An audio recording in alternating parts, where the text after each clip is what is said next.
My name is Mordred Viking, and I'd like to welcome you to this stream of Hearts of Iron 4, where we are playing some Kaiserreich as part of the Kaiserreich Weekly tournament. These are the grand finals. And for this, I am joined by Midgeman. Hey, Midge. Hey, Mordred. How are you doing? I am doing very well. So we are trying to do something kind of snazzy here. Midge is actually producing this stream, so everything that's going on with all the fancy assets and stuff like that. In fact, the very stream itself is being hosted on his computer, very similar to what we do with Paradox. So we're taking some of the things we've learned from there, I would say.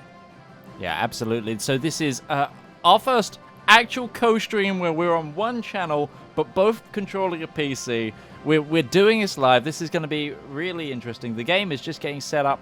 Hello, everybody in chat. I'm looking at Mordred's chat. It feels weird not seeing my own Twitch chat on when I'm streaming myself, but I'm actually going to just quickly take control of the PC again because I want to pop out the chat so I can actually have them a bit bigger. My eyesight is not that good. Get my monitors sorted out. But yes, strange so not needing the stream preview up for myself. yeah, I've got two stream previews up myself. But I also don't have any of our statistic readouts, so you could still get that up if you wanted to. The game has loaded in, though, so we should probably make that switch, and I'll let you take control. Awesome. So once I have everything myself set up here, we will start talking about who the teams are. I will make sure that the team sheets are properly filled out, and then we can go from there. And in fact, we can see... Can I switch to play mode from here? Yeah, so we do have Ukraine, we do have Austria, so I just need to very quickly add those to my team rosters, and then I think we will be good to begin properly. Mummy go, and golden. Marvellous. Okay, so shall we start with the Crow Prosperity Sphere? They are the We Bled for This, led by Jedi Raven in Japan. Then we have got Detropat in Russia. We have got Alan in Fentien. We have got Zobertus in the Princely Federation, and then we have got Bosse in Siam. And do you want to go ahead and introduce the Third International?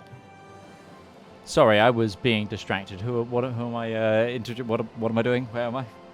The players for the Third International. Okay, yes. So in the Third International today, we have Macaroni. Is that Steinix? I'm going to go with Steinix. Stein the 11th. Yeah, that'll work. Or we have Nada J and Remco, I believe Spain's... Oh, no, we have Theresa May. Sorry, I'm looking at the Italians, not the Spanish. There we are. And then in the Reichspakt, we have got Grisha Putin in Germany. We have got Mumigo in Austria. We've got Golden in Ukraine. We've got Afro-Bavarian in Bulgaria. And then Nikki 178. Number just changed. 178 in Sweden. And then over to you again for the Entente. Okay, in the Entente today we have on my screen AA Atlas, Tucan Chasm, Marcosa, and I'm missing a nation. I don't have the spreadsheets open, unfortunately. So Nationalist France. Oh, Nationalist France, of course. Definitely the correct burp. So those were the leader. They were the winners from actually the heat I covered. That's the Tucans, I believe. Yes, it is. And there are still two more players on that team. So Australasia. Oh dear lord. We have the Tucan anti-teammate, and finally, give me the other final nation. Give me. Let's see if you can work it out. Canada, France. It's another really big country. I've said these three. You didn't say Brazil, I didn't think. Did you? I thought, yeah. Oh, okay, in that case, that's my bad. We've already done more. It was just Australasia we missed. Sorry about that. Look at us. Normally we can work together perfectly. Today, without the support of Nurgle here, it's all fallen apart. So as what we've learned is Nurgle saves us on a weekly There's basis. some distortion on my microphone. That's probably just a Discord thing, I'm afraid. There's not much I can do about that. Let me have a play. I might be able to sort something there.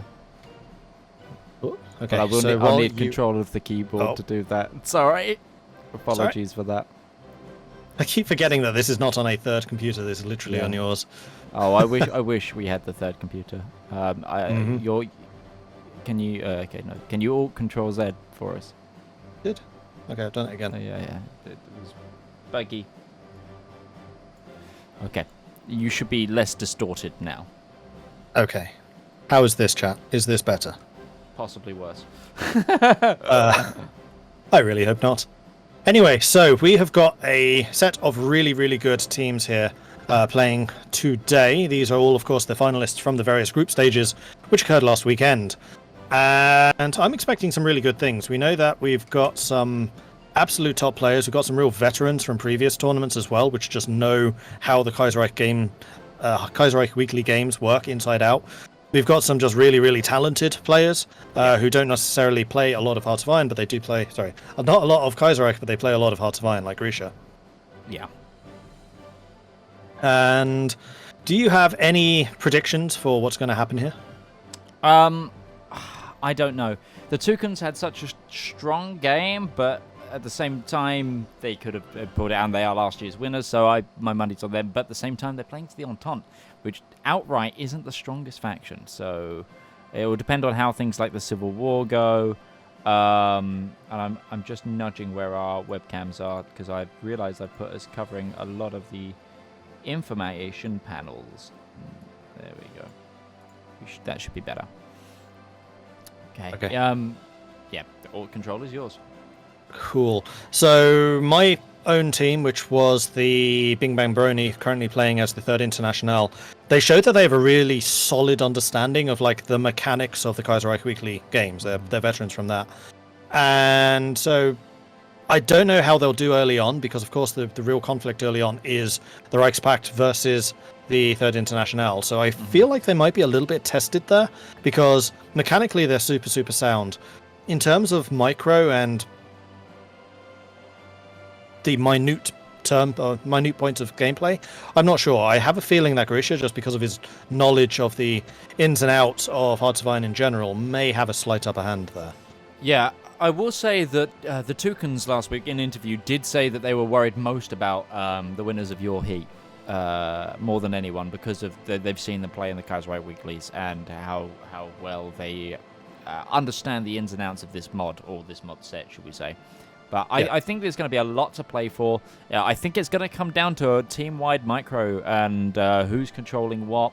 We're going to see a real battle for the naval controllers, the air controllers. I think those are really going to come into play more so than we see the land meta. And then, of course, skilled people with skilled Hoi players with the land meta, of course, can also come in clutch. But I think these teams are all going to be relatively evenly matched.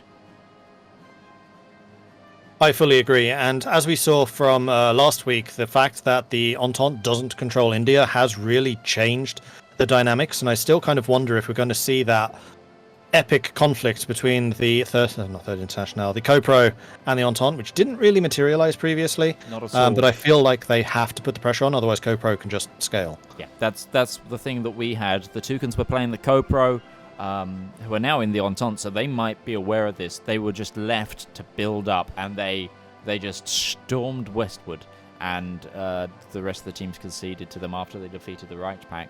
And the Third International, who were already on their dying breaths, gave up. The Entente thought, we're not going to beat them. They're going to go through. Oh dear. Okay, so while we are loading in again here, so the early conflicts that we'll be seeing, in fact, has already started, and we should take a look at this, is the Chinese Civil War. Mm-hmm. So when you're ready, I will do that. We're ready. Yeah, all take over. Okay, so we have got the Chinese Civil War going on with the Nanjing clique facing off against the Anqing clique and, of course, the Left Kuomintang.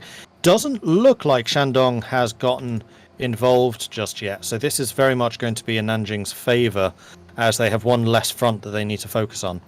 So, of these, Anqing, Co-Pro wants Anqing to win, Left Kuomintang is Third International. Anqing is definitely Reichspakt, and that kind of leaves the Entente without a horse to back in this. So I wonder if we'll see any action from them at all, if they're just going to forego the potential experience gains, or if they're actually going to join one of the sides. See, one of the things I noticed in the previous heat from my end is not enough people got involved with the Chinese and American civil wars, and really let those teams get too much of a head start and deal with those wars quickly. I'd quite like to see some competitive usage of divisions, volunteers. Sorry, that's one of the word I'm looking for. Volunteer divisions to just try and add those setbacks to those players, because China, if it fully forms up, can seriously be just a pot of manpower which no other nation can match up to, really.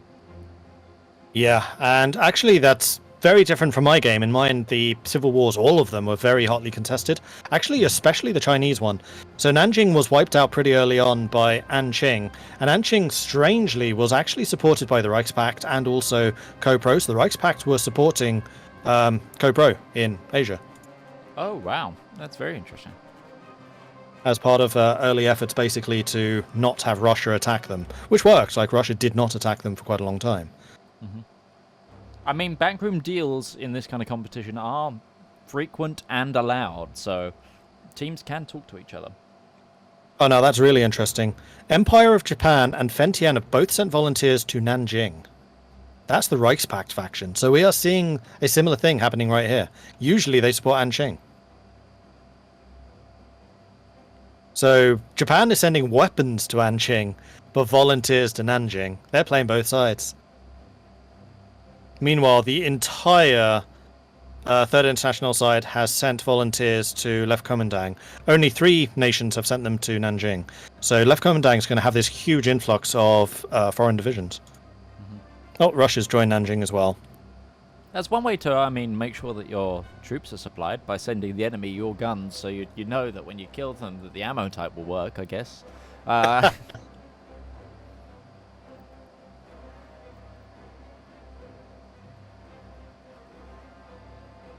Kind of clicking between them all, just watching as the new nations come in. There is a pretty hefty Nanjing cutoff, unfortunately, where they've got 3 units caught behind the lines in Hi-Fi, and then we've got Anqing units currently pushing in to try and kill them. But we have Japanese and Russian soldiers fighting vigorously for Nanjing, so it does look like they're actually trying to have an impact here. Whether they're going to break off these attacks before they, for Pete's sake, actually get through, I don't know.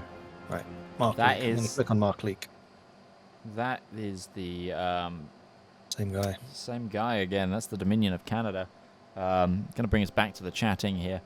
So, if you were playing in this hodgepodge of a Chinese civil war, what is your go-to for, say, divisions, or your tactics in trying to finish it off as quickly as possible?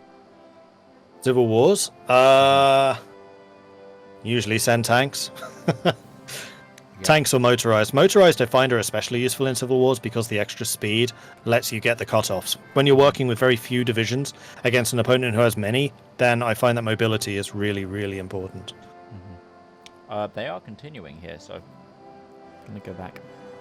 Yeah, they did that last time as well. They left the game unpaused while Atlas rejoined. So there is a moment there where the AI is taking control of Canada.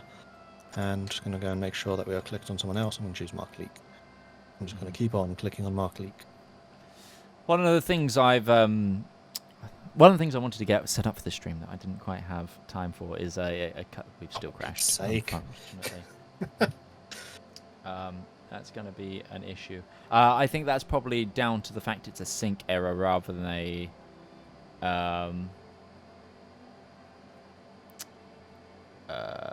just a crash.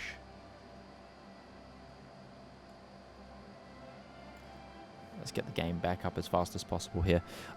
So sorry about this, folks watching at home. This is an unfortunate part of Hoi 4 multiplayer, especially modded multiplayer, to do with observers. It's a known issue. I can openly say it as well because I am the community ambassador for Hearts of Iron. It is known about. I believe it's been stabilized in the most recent version of Hoi 4, and there's definitely been further work to it in the coming Barbarossa patch, I believe, if I remember reading the last reports correctly. Can you turn me up? Of course, yes. I don't think you'd want to. I think it was just because I was too far away from my mic. But if you really think I need to be louder, then go for it.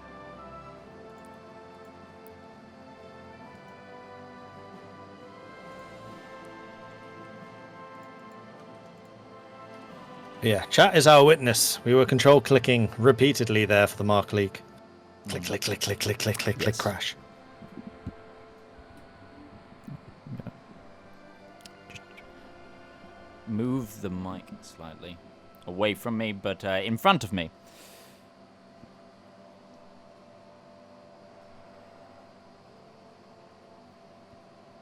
Yeah, unfortunately, it's one of the things I've got a much nicer microphone now myself. Just for those of you who have never seen me before, but it's and it is dynamic, but it's very, very good at blocking out sounds if I don't look at it. And I have 5 monitors, so when I look around my room, my vocal capture changes. Apologies. Yes, I had noticed you kind of fade in and out from time to time. Yeah. Yeah, I need. And seeing as Midge is in production mode at the moment, he probably is monitoring those other monitors more frequently than if you were just playing the game. Absolutely.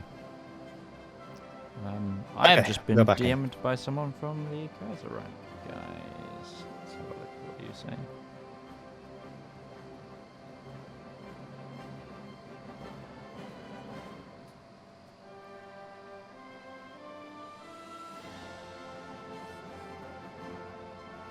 Okay, so while that is happening, we are going to take another look at the Nanjing fight. So Nanjing has just fallen to the Nanjing forces. They've just retaken their capital, which is going to mean that capitulation's a lot less likely. However, Shandong has now joined the war, so they are fighting 3 different factions, and it does look like Left Kuomintang in the south is making great strides in taking a lot of territory. Nanjing clearly are focusing on trying to take Anqing out at the moment, but I feel like they're just being split a little bit too thin. At the moment, we've got Japan sending guns to Anqing as well. Sorry, to Shandong. It's a lot of micro and a lot of fronts right now. I think this is going to be a very, very quick Chinese civil war here. I think it is, and I'm going to call it now. I think this is going to be a Left Kuomintang. They've got 5 separate players, all microing this at the moment. Versus, I think it was 3 for Nanjing and then 0 for the other 2. So is the Left Kuomintang in which faction? Third International. Ah. Yeah, the communists, or the socialists rather, syndicalists. Or whichever word you want to use for that. So China was heavily co-pro in my game. It usually is. I mean, they have a Fentian player for a reason. They're kind of meant to take over China. The objective for the other factions during the civil wars is just to delay the Chinese unification as much as possible. Oh dear. Oh dear, oh dear. Oh, we are continuing regardless, but I'm going to stay over here with Mark Cleek because I know that there's going to be a hot join incoming any minute now. Yeah. So we're just going to have a bit of a bird's eye view of the strategic maneuvering in eastern China right now. A lot of combat going on. Yeah, it was very bizarre to see in my civil wars that basically China was left to be China, and the Fentang government just moved on in after the Chinese Civil War, and then in the American Civil War, I didn't see any. I saw only Entente players getting involved to help out their ally. There was very little help from the other nations. So I'm glad to see that we're seeing these earlier combats actually devolve into the various factions. We've got Chinese soldiers currently fighting for Anqing together with the Russians, so it does look like the Co-Pro are fighting really vigorously for the Nanjing, and the German troops are just standing there. They're not actually doing anything. So this looks like, for some reason, Co-Pro really wants Nanjing to win. Although, unfortunately, Nanjing's got another 3 divisions encircled. They cannot afford that many losses. And meanwhile, Shandong from the north is pushing south pretty aggressively. They are losing more and more and more territory.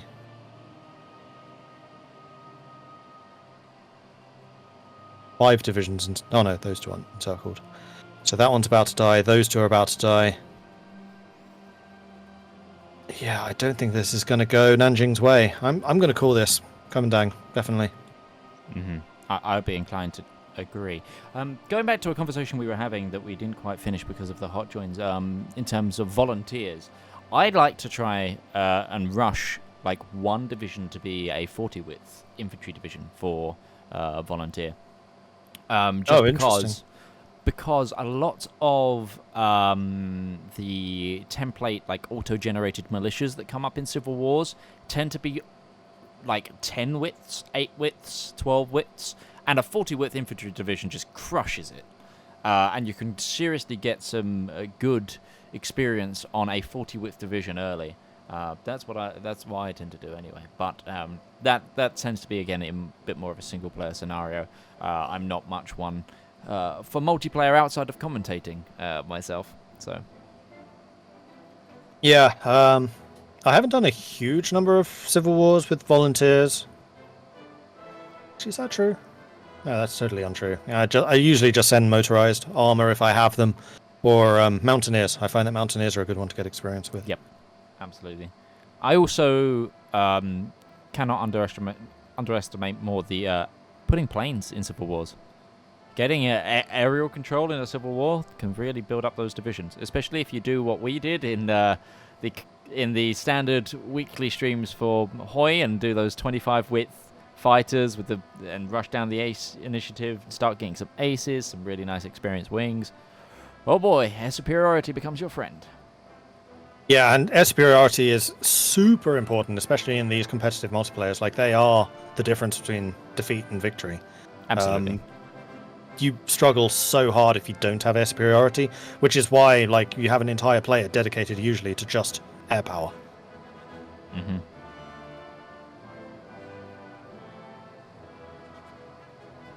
So just so that chat knows, we currently have a 2-minute pause, which has been used by the Entente. So each team does also have a number of pauses. I think it might actually just be one, and the Entente have used that already. So the Entente are kind of scrambling a little bit here because of the connection issues that they are having. But losing Canada, it's a big one. They're faction leader. Yes, yeah, the faction leader, and I don't know what the protocol will be if you lose a major, if the minor players has to switch in. Well, each team does also have 2 reserves, so they'll probably just bring in one of the reserves. Yeah, and that's the Toucans, the winners of Group A from last week. And were last year's winners, so a really solid team to be having these technical issues right this moment. But we're on. Sorry, What's go on. industry? No, continue. I was about to ask. I just noticed that Nanjing, even more of Co-Pro's players have just joined. So we've got Siam coming in and also Princely Federation. So they are really heavily investing in trying to keep Nanjing alive right now. Yeah, really trying to delay that. I wonder if it's a case of trying to delay the death so that the other warlords sink more. Whoever the warlord is that comes out on top sinks more resources into it, making it easier for the Fentang to swoop in.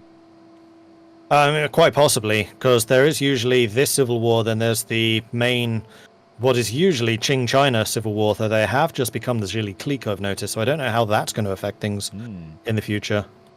Yeah, I just think it's really strange that they're supporting Nanjing in this.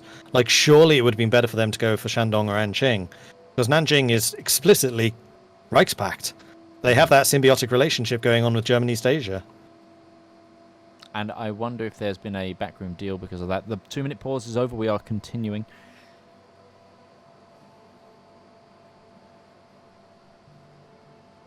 And the left Kuomintang is pushing really, really hard. So one of the things that has happened here is Anqing has actually gotten in front of Shandong. So Shandong can no longer fight in this. So it is now just a war on 2 fronts instead of 3. But I am counting the number of NTN divisions that I can see right now, and it's coming to a total of 3. And Nanjing is not looking good. No, that's really not looking good at all. And yeah, this. I did it. You did it. We survived. I think so.